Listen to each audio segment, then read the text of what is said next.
Our Western view of freedom obviously comes from the Jews, let my people go, but also from the Greeks, their heroic stands against the Persians at Thermopylae and Salamis and so on. But out of that came a great deep understanding, and certainly freedom requires truth. Freedom requires a framework. Freedom requires a worldview. Freedom, to use the modern jargon, requires a narrative in which to understand it. And there are different views of freedom, say Buddhist freedom, Stoic freedom, atheist freedom, and Jewish and Christian freedom. They're all rather different. Now, Jewish and Christian freedom are the same.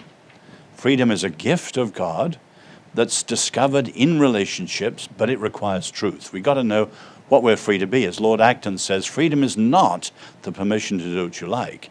It's the power to do what you ought. But you've got to know what you ought to be to do it. Are we just accidents of the universe? Well, freedom will be a bare autonomy. Let everyone do what they can, in their own freedom. Or are we made in the image of God, and we're not animals, we're not accidents, and we have a different view of what it means to be fully ourselves and to be fully free. So yes, freedom requires truth. It assumes and requires truth. And that obviously is shaped by people's different worldviews. So someone like a postmodern thinker, Michel Foucault, the radical, there is no such thing as truth. He's following Nietzsche.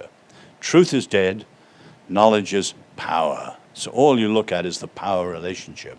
That is disastrous because it leads to power games and to manipulation. And that's what some liberal rights are becoming. If you disagree with my right, I override your right because my right is the current one, the fashionable one. So this is outrageous. Religious freedom is the first freedom. But now say in the name of the sexual revolution, and there's a White House person who argues this, gay rights are zero-sum rights. So if anyone disagrees, they've got to be wiped out totally. Well, what she's doing is cutting off the branch on which she's sitting. She's saying it's only a power game. There are no such thing as rights if one right just rules out another right because it's no longer fashionable. And that's absolutely disastrous. So we need to encourage Americans to think through what are freedoms, what are rights, and to think through in a radical way what they are in order to reestablish them in a healthy way again.